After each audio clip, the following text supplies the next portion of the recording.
잘 오셨습니다. 이 청년부 인원보다 더 적은 인원이 여기 있는 것 같아가지고 오늘 설교 제목을 보시면 영어로 써 있는 거 이제 많이 익숙하실 것 같아요. 우리 코로나가 시작된 지 3, 4, 5, 6 거의 4개월째 이제 접어들고 있습니다. 그래서 코로나 교회 그런 교회는 없어요. 그런데 지금 상황을 보면서 제가 오늘 우리 성도님들과 함께 나누고 싶은 상황은 이제 말씀은 우리가 직면되어 있는 잠시 있다가 떠날 줄 알았는데 잠시가 아니라 오래 있을 것 같아요. 올해 말까지 어쩌면 내년까지 계속 오랫동안 이런 상황이 될 것 같아서 지금 이 상황에 직면되어 있는 믿는 그리스도인들은 대체 어떻게 대처를 해야 될까라는 고민을 하게 됐고요. 제가 오늘 이 말씀을 근거로 드리는 이 해결이랄까 대처 방안이랄까 얘기하는 것은 100% 정답은 아닐 수 있습니다. 그런데 제가 지금 제시드리는 이 설교를 통해서 전하는 이 말씀을 통해서 이거는 설교자의 책임이 아니라 말씀을 가까이 접할 수 있는 성도들께서 어떻게 해야 되는가 고민하시라는 그런 방향을 좀 제시하는 것이고요. 그러니까 우리에게는 저에게도 성경책이 이렇게 있듯이 우리 성도님들에게도 하나님 말씀인 성경책이 지금 다 있지 않습니까?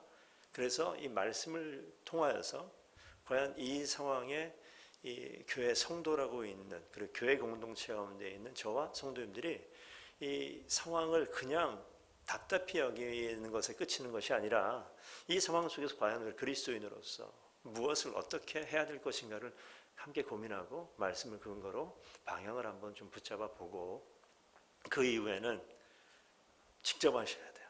직접. 좀 그랬으면 좋겠습니다. 그 그림을 좀 가지고 오늘 설교를 함께 동참하는 것. 이 목사의 설교를 듣는 거로 좀 끝나지 마시고요. 내가 이 말씀으로 좀 들어가는 시간 되었으면 좋겠다라는 생각을 들어요. 자, 이 코로나라는 말을 이제 다 알아요. 모두가 다 알아요. 그죠? 코로나 딱 시작되어지면 이 수많은 선이 잘 안 보일지 모르겠지만 이 코로나 하면 떠오르는 단어들이 있고 실제 코로나 때문에 유명해진 도시도 있고요. 대구가 유명해졌고 지금 인천이 유명하고요.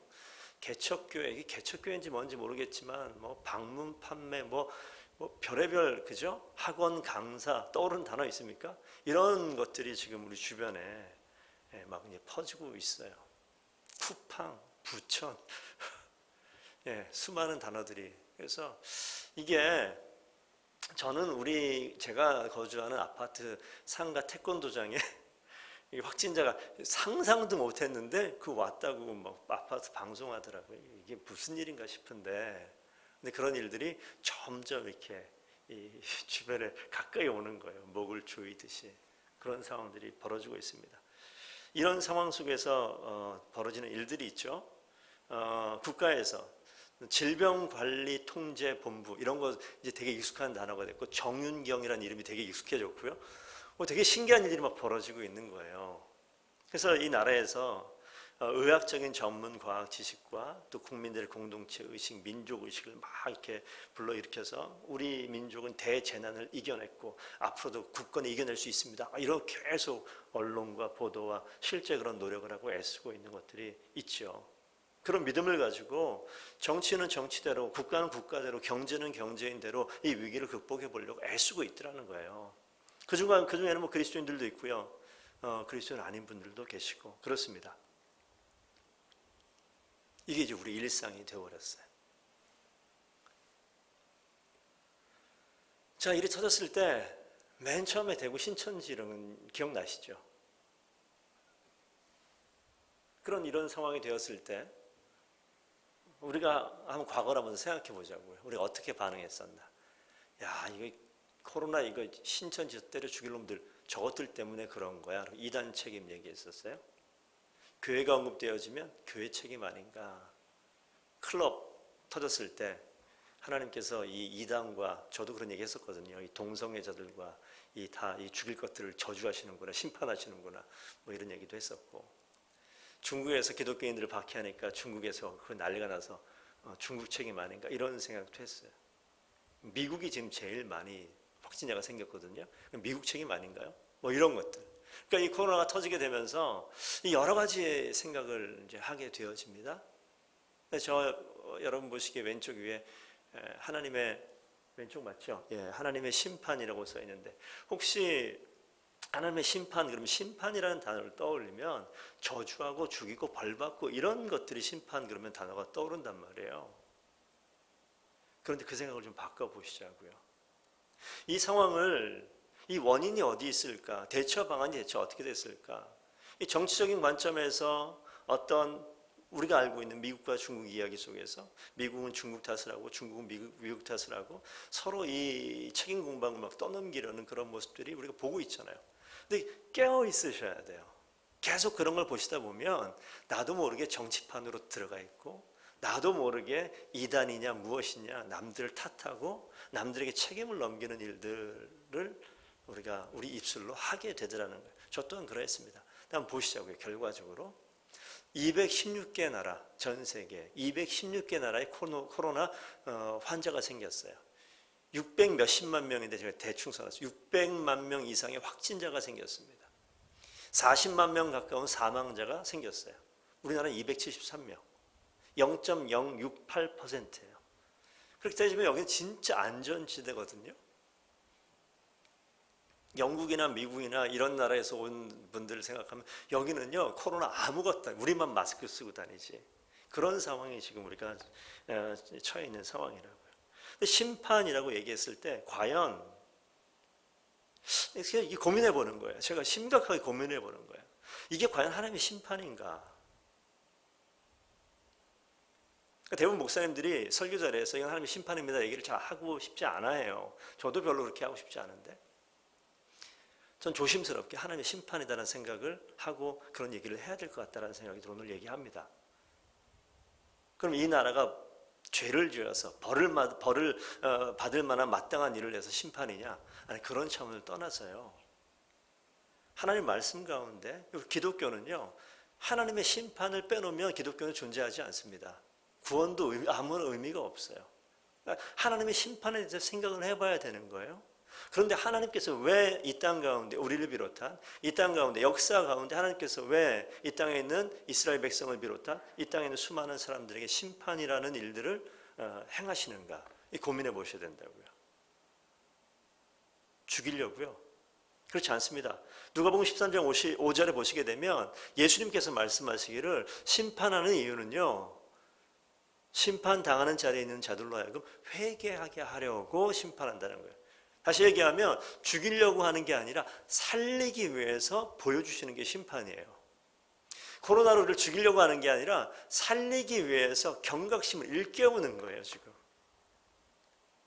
에스겔 9장 말씀 보시게 되면 거기에 예언서인데, 하나님의 사자들이 이스라엘 백성들을 심판하는데 어디서부터 시작되냐면 예루살렘 성전에서부터 심판이 시작되어져요.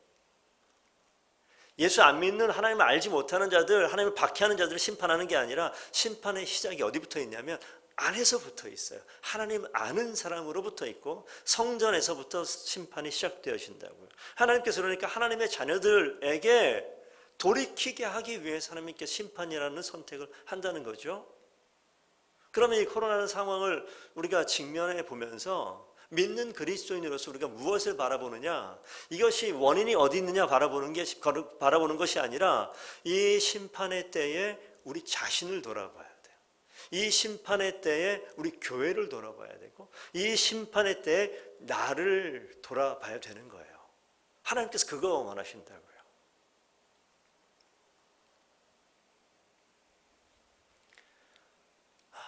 이거는 간단히 좀 넘어갈 수 있는 부분인데, 코로나를 방치하잖아요. 마스크 안 쓰고 막 돌아다니고 그렇게 되면 어떻게 되죠? 확산되잖아요. 코로나 걸리면 어떻게 됩니까? 죽을지도 몰라요. 많은 부분 죽음에까지 이르지는 않더라고, 우리나라 같은 경우는. 그런데 방치하면 누구라도 영향을 받습니다. 반대로 아주 민감하게 막아버려요. 그럼 어떻게 됩니까? 일상이 마비돼요. 멈춰버립니다. 이러지도 못하고 저러지도 못하고. 코로나 때문에 죽는 게 아니라 굶어 죽겠다, 이거 우리 얘기가 아니라 다른 나라에서 하도 죽는 사람이 많으니까. 우리나라에서 270 몇 명 죽었는데 이 난리잖아요. 만약에 우리나라에 10만 명 죽었다 그러면 아마 우리나라 마비될걸요. 코로나 때문에 죽는 게 아니라 경제활동도 못하고 아무것도 못하니까 버는 돈이 없어요. 어떡합니까? 굶어 죽겠다는 얘기가 나오죠. 그러니까 어떡합니까? 뛰쳐나와가지고 폭동이 벌어지고 이런 일들이 나타날 수 있는 거예요. 코로나 문제는 극단으로 가게 되면 굶어 죽든지 코로나로 죽든지 죽음의 문제하고도 연관이 되어 있을 수 있어요. 그러니까 죽음을 좀 더 확대해서 해석 한번 해볼게요. 죽음이라는 건 단절되는 것이고요. 격리되어지는 거예요. 그래서 우리가 지금 뭐 하죠? 걸렸다 그러면 자가격리시키고 집합금지 명령시키고 고립하고 단절시켜버리는 거예요. 그래서 안전지대를 만들려고 하는데 파란색 안에 한번 보십시오. 이게 안전지대입니까? 아니면 질병 때문에 고립되어 있는 고립지대입니까? 외국에서 온 사람들 14일 동안 격리한대요. 저희 청년부의 어떤 자매 오빠가 이태리에서 왔어요. 자가격리한다고. 집을 통째로 내주고 이분들은 친척 집으로 옮겨가가지고 14일 동안 있는 그 친구가 재밌었을까요? 지금 보통 일이 아니에요. 아침마다 음식 갖다 주고 햇반 갖다 주고 과일 갖다 주고 전화 갖다 놨어 그럼 나와서 꺼내가고 아무도 못 만나고 그게 뭐 하는 짓이냐고요. 그렇게 사실 수 있을 것 같아요? 14일이니까 가능하지. 계속되어지면 사는 게 아니죠. 국가적으로는 그러니까 이 격리시키는 걸 국가를 봉쇄하고 도시를 봉쇄하고 이런 일들을 우리가 봐왔어요. 성경 본문 읽어놓고 왜 엉뚱한 소리 하십니까? 이렇게 얘기할 텐데 여기까지만 좀 보자고요. 우리나라 뭐 하죠? 긴급재난지원금 주고 추경 백신 만들고 일상이 회복됐으면 좋겠습니까? 자유가 우리에게 다시 찾아왔으면 좋겠습니까? 생명. 대체 우리는 뭘 원하죠? 긴급재난지원금이 100만 원에서 200만 원으로 늘어났으면 좋겠다. 이런 거 원하십니까? 그거 없어도 좋으니까 편안하게 예전처럼 있었으면 좋겠습니까? 선택하기 나름인데 우리가 지금 어디에 심취해 있느냐? 국가가 돈을 많이 주느냐? 내 경제활동을 열어주느냐? 묶어두느냐? 뭐 이런 거 지금 계속 생각하십니까? 정신을 팔리시면 안 돼요. 이런 상황 속에서 하나님께서 뭘 원하신다고요? 재난 속에서 심판 속에서 하나님께서 뭘 원하신다고요? 하나님이 원하시는 것은 하나님의 사람이 여기 성도님들이 여기 있는 우리 교회가 하나님께서 원하시는 자를 돌아오는 거 내 모습을 돌아보는 거 이거 하나님께서 원하신단 말이죠. 잘 아는 성경 본문 말씀인데 우리 한번 성도님들 같이 한번 4장 6절 7절 위에 네 줄만 밑에 있는 거 빼고요. 한번 읽어주시겠습니다. 같이 읽습니다. 시작. 아무것도 염려하지 말고 다만 모든 일에 기도와 간구로 너희 구할 것을 감사함으로 하나님께 아뢰라. 그리하면 모든 지각에 뛰어난 하나님의 평강이 그리스도 예수 안에서 너희 마음과 생각을 지키시리라. 잘 아는 말씀이고 외우시는 분도 계시고요. 이미 알고 있었던 말씀인데 잠시 우리 기억 속에 삶 속에 놓치고 계신 성도님들 계실 것 같아요. 여기 보시게 되면 기도를 이야기하면서 아무것도 염려하지 말고 모든 일에 기도하라. 기도한다는 것은 어떤 문제가 직면했을 때 우리가 기도의 자리를 찾는 일들이 보편적입니다. 그래서 기도하는 자리가 되어 있을 때는요, 뭔가 결핍이 있어요. 뭔가 부족함이 있어요. 필요가 있어서 기도의 자리에 왔는데 보니까 필요 있는 사람이 뭐 하라고요? 감사함으로 기도하라. 이런 이야기가 나와 있고요. 근데 하나님께서 해결하시는 방법 이미 다 아시겠지만 하나님께서 기도하는 그 자리에 와 있는 모든 성도들에게 어떻게 하시죠? 기도의 문제를 내가 원하는 이 짐을 가지고 결핍을 가지고 해결해야 될 것을 갖고 오면 부족한 것을 채워주시고 없는 것을 있게 하시고 능력의 부족을 능력을 부어주시고 이런 게 아니라 맨 마지막 줄 뭐라고 써있죠? 마음과 생각을 지키신다. 하나님의 방법은 그래요. 마음과 생각을 지키신대요. 우리가 이야기하는 걱정이나 두려움이나 생각하는 모든 것들 다 어디에 있죠? 아니, 마음이 있어요. 마음에.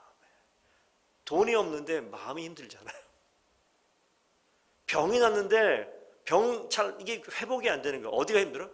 아픈 것도 아픈 거지만 이 아픈 것 때문에 아무것도 하는데 마음이 힘들어요. 자식이 말을 안 듣는데 왜 내 마음이 아파요? 아니, 마음이 그래요. 마음과 생각을 누가 지키신다고요? 그리스도 예수 안에서 예수 그리스도가 지키신다.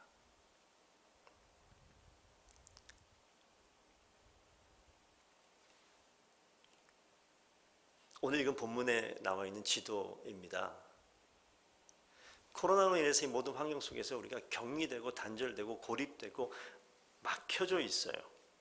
이런 비슷한 상황이 지금 오늘 성경 읽은 본문이 사마리아 지역이 그래요. 사실 이 요한복음 4장에 있는 말씀은 예수님과 사마리아 여인, 수가성 여인으로 우리가 훨씬 더 잘 알려져 있는 내용이에요. 예수님께 사마리아 땅으로 들어가셨고 거기에서 남편이 5 있었고 이제 6번째 남자가 살고 있는 한 여자를 만나는 이런 스토리. 그러니까 주님께서 그 여인에게 영원히 목마르지 않는 이 영생수와 같은 이런 이야기하는 거. 그래서 이 해결책 없는, 답 없는 이 사마리아 여인을 구원의 길로 인도하는 스토리 정도로 우리가 많이 알고 있는데 오늘 본문은요, 그 다음에 있는 본문을 지금 제가 갖고 왔어요. 이 사마리아 지역을 한번 보시자고요. 구조적으로 정치적으로 고립되어 있고 봉쇄되어 있는 지역이에요. 유대 땅이긴 한데 저 빨간색이 있는 부분 사마리아는 유대인들이 거치지 않는 땅이에요. 지나가지 않는 땅이고요. 역사적인 환경으로부터 이 단절되어 있는 땅이에요. 죄인 취급당하는 땅이라고요. 상종하지 않는 사람들이 모여 사는 땅이에요. 영적으로 죽은 땅이라고 여겨졌던 그 땅이란 말이죠. 저 땅에서 오늘 벌어지는 일인데 오늘 요한복음 4장을 봅니다. 그런데 성도님들 한번 제가 간단히 말씀을 드릴게요. 요한복음은 마태마가 누가복음과 달리 맨 마지막에 쓰여져 있는 복음서입니다. 하시고 싶은 말씀이 있는 거예요. 그래서 요한복음 1장 가시게 되면 예수님이 세례 요한과 더불어서 등장하는 그런 장면이 나오고 2장 가게 되면 가나 혼인잔치 얘기가 나와요. 저 가나 혼인잔치는 뭐냐? 예수님께서 이 땅에 오셔서 제일 첫 번째 이적을 드러낸, 표적을 드러낸 사건이 가나 혼인잔치예요. 그래서 요한복음에 제일 먼저 그 물을 포도주로 만드는 사건이 제일 처음 나와요. 어떤 일이 벌어지느냐? 우리 잠깐만 한 구절 정도만 좀 읽어보시게 되면 옆으로 뒤로 좀 넘기시면 누가복음 2장 나와 있죠. 2장에 그 내용은 다 안 읽겠습니다. 물을 포도주로 만들어 놨어요. 9절 보시게 되면 제가 읽겠습니다. 9절. 연회장은 물로 된 포도주를 맛보고도 어디서 났는지 다 몰라요. 물도원 누가 알아요? 하인들은 알더라.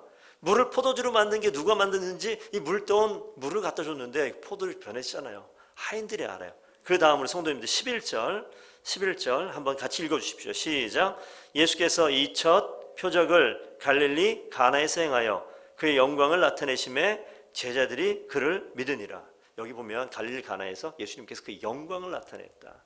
그분이 하나님 되심을 보여준 거예요. 자, 첫 번째 나는 하나님이다라는 이 표적을 딱 보여주고 난 다음에 주님께서 3장 가서 어디로 가시냐? 성전으로 가요. 그리고 바리새인 니고데모를 만나고 그 다음 4장에 이방인의 땅으로 갑니다. 선생님 저를 좀 봐주시죠. 되게 중요한 건데 예수님께서 나는 하나님이다 라는 표적을 드러내고 제일 먼저 간 곳이 어디라고요? 성전. 하나님의 거룩한 임재를 상징할 수 있는 성전. 근데 거기 가서 뭐 했느냐? 다 뒤집어 엎어버려요. 빨간색으로 썼는데 왜 그러냐면 성전이 성전으로 역할을 하지 못합니다. 이스라엘 긴 오랜 역사 가운데 그 전통이 이 성전을 휘 감싸버렸어요. 코로나가 지금 이 지역을, 이 대한민국 땅을, 온 세계를 다 덮고 있는 것처럼 이 성전 가운데 하나님의 백성이 하나님의 방법대로 하나님을 예배하고 하나님을 섬기는 그 자리가 하나님의 오간데 없어지고 이스라엘이 가지고 있는 전통으로 역사가 흘러가면서 변질되어져 버렸어요. 주님께서 그 자리에 와서 그 고립되어져 있는 성전의 그 장벽들을 깨트려 버리는 거예요. 변질되어 버린 이스라엘을 책망하고요. 거기서 깨어나게 하기를 원하시죠. 그러고 난 다음에 그를 찾아온 사람이 누구냐면 니고데모 바리새인입니다. 성전 가운데 가장 거룩한 그러한 삶을 추구하고 살아냈었던 그런 사람들, 이 바리새인인데 이 바리새인 중에 대표되는 니고데모가 와서 뭘 묻냐면 어떻게 해야지 영생을 얻겠습니까? 이런 이야기하는 거예요. 당연히 알아야 되는데 모르고 있어요. 당연히 있어야 되는 생명인데 그게 뭔지 모르고 있단 말이에요. 이스라엘의 선생으로서. 아까 말씀드렸죠? 하나님께서 이 땅 가운데 심판을 허락하실 때는 단순히 이 땅에 있는 죄진 사람을 죽이고자 하는 것이 아니라 죽음의 자리에 있는 자들로 하여금 그 자리를 바라보고 돌이켜서 회개하게 하기 위해서 이 땅 가운데 하나님께 심판을 허락하신다고요. 주님이 나타나셔서 이 땅 가운데 가장 거룩해야 될 성전을 뒤집어 엎는 이유는 그 자리에 있는 모든 사람을 죽이고자 함이 아니라 그들을 깨워서 살리고 생명을 주시기 위해서 그 일을 하시는 거예요. 모든 사람에게 말할 수 있겠지만 그 중에 핵심이 되어지는 바리새인 니고데모 한 사람에게, 종교인에게, 정말 모든 이스라엘 선생이 되는 그 사람에게 참으로 된 영생이 무엇인지 알지 못하는 그를 깨우는 거예요. 주님을 바라보라고 얘기하는 것이요. 그러고 나가지고 주님께서 성전과 완전히 반대되어지는 어느 곳을 향합니까? 이방 땅을 향해 가는 거예요. 이방 땅에 있는 그 사람들이 무슨 죄가 있어요? 없어요. 이스라엘 백성들이, 유대인들이 사마리아인을 만들어 버렸다고요. 더러운 족성으로 그냥 치부해 버린 거예요. 율법으로 장벽을 쌓기 시작한 거예요. 그래서 그 땅으로는 그 이후에 시간이 지나면서 유대인들, 경건한 사람들, 의인들은 그 땅을 가면 안 되는 거예요. 그 땅 가면 죄인과 함께 유하게 되는, 머물게 되는 일들이 되기 때문에 그 땅 가지 않습니다. 율법으로 고립되어 버렸죠. 아무도 함께 할 수 없는 죽음의 땅처럼, 영적인 죽음의 땅처럼 치부되어진 땅이었었는데 주님께서 그 땅을 가신다고요. 율법으로 변질된 사마리아 땅을 주님께서 회복시키기 위해 가시는 거예요. 오늘 그 장면 속에 가 있는 거예요.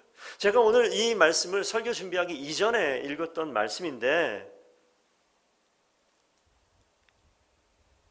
이 심판의 때 우리 그리스도인들이 무엇을 해야 될 것인가? 오늘부터, 지금 이 순간부터 제가 드리는 말씀이 더 중요한데, 100% 정답이라고 말씀드리지 않습니다.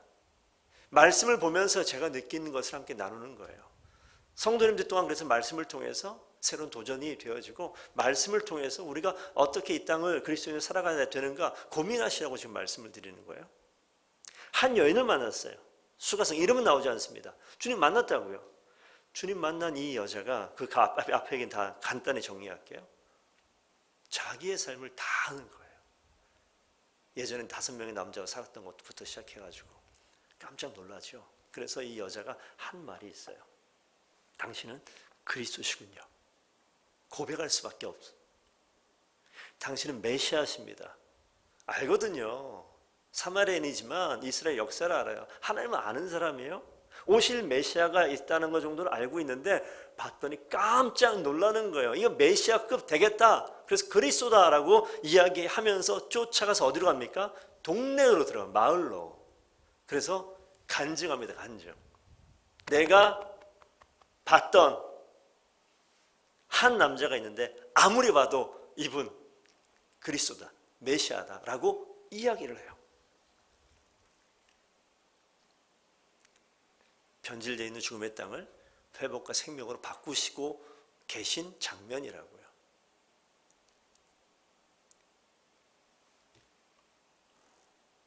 동네 가서 간증하는 거예요. 그랬더니 그 다음 장면이 뭐냐면, 성도 이걸 잘 들으셔야 돼요. 설교를 이해하는 것이 아니라 삶의 자리에 변화가 있었으면 정말 좋겠는데요. 이 여자가 주님을 만났어요. 아무리 봐도 그리스도다라는 이 확신 가운데 동네로 뛰어들어가서 이 동네에 있는 사람들에게 내가 그리스도 같은 사람을 만났다라고 얘기했더니, 이 동네에 있는 사람들이, 그게 이제 오늘 본문에 읽었던 말씀이에요. 39절 보시면 여자의 말이 내가 행한 모든 것을 그가 내게 말하였다 증언하므로 그 동네 중에 많은 사마리아인들이 예수를 믿는지라. 첫 번째 반응은 뭐냐면 그 얘기를 듣고 믿었어요. 제가 어떤 장면이 떠오르냐면요, 성도님들 주일날 교회 오잖아요. 주일 교회 오시면 예배 드릴 때 앞에 설교를 맡은 목사님이 설교를 하시잖아요. 그 말씀 듣고 은혜가 됐다, 마음의 감동을 입었다, 어떻게 표현하든 간에 아 맞아 라고 끄떡끄떡 하시는 일들이 있어요. 여기에요. 여기 여자가 설교자는 아니겠지만 이 여인이 가서 이야기했어요. 수많은 사람들이 듣고 동의한 거예요. 끄떡끄떡.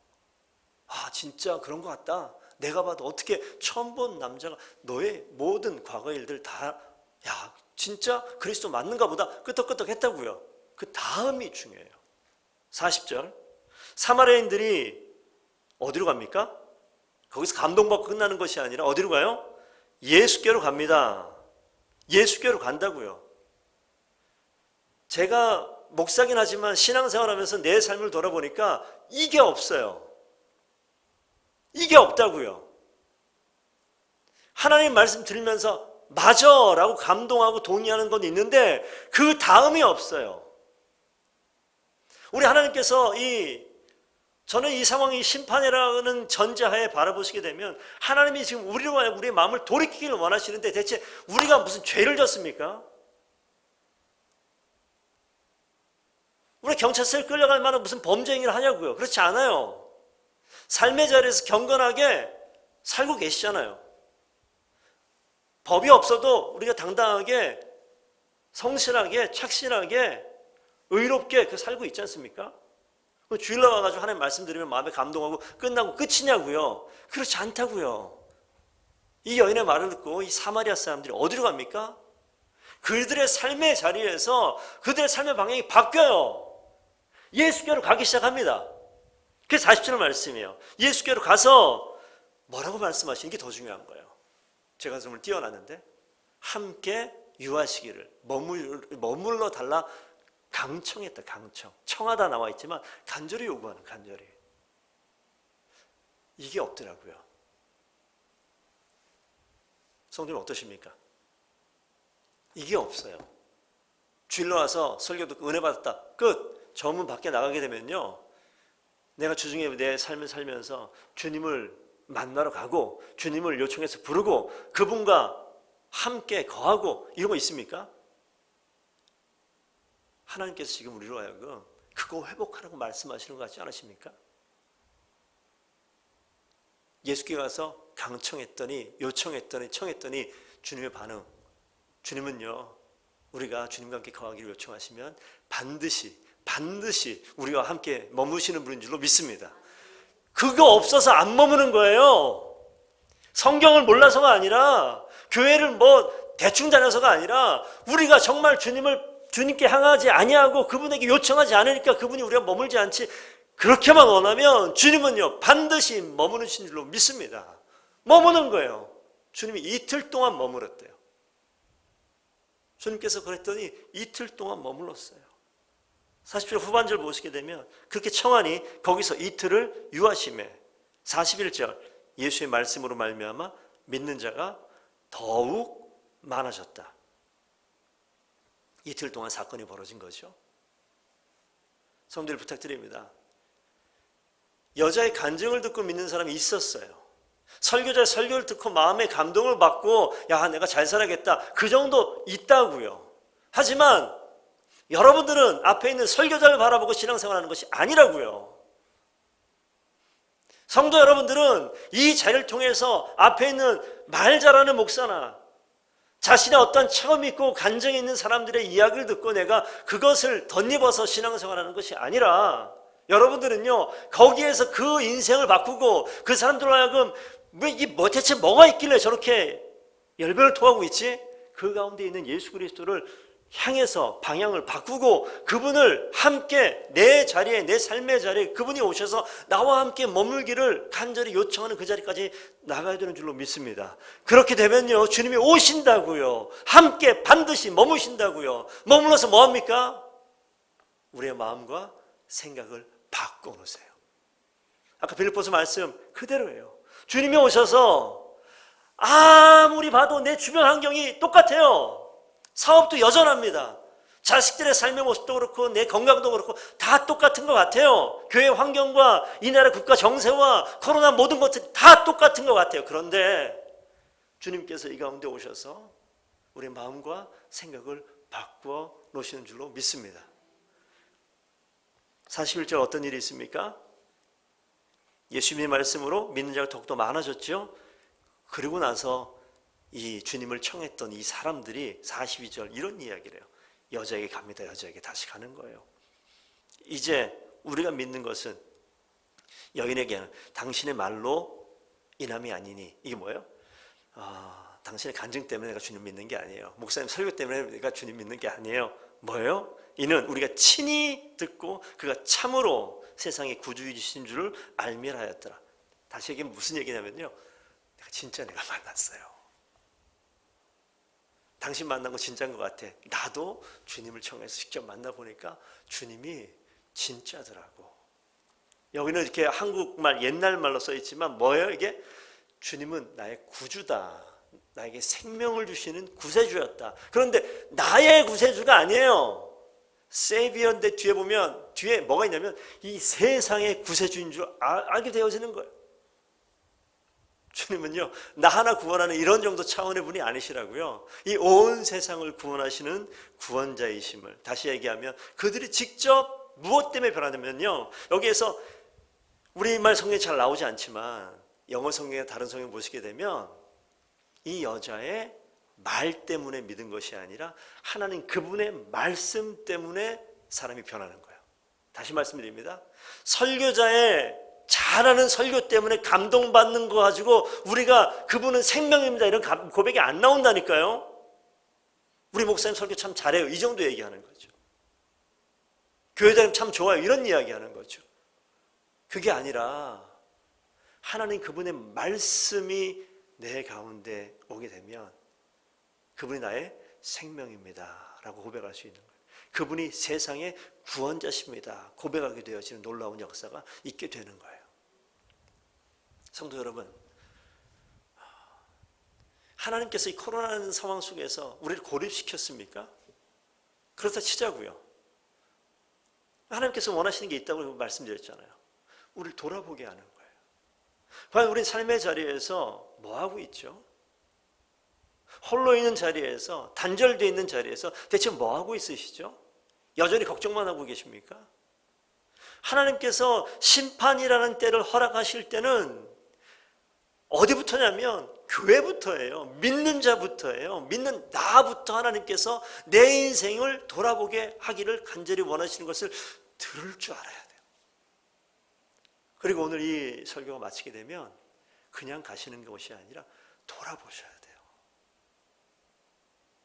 돌아보셔야 돼요. 그리고 주님께 우리의 시선과 우리의 마음과 생각을 고정시키셔서 주님을 초청하십시오.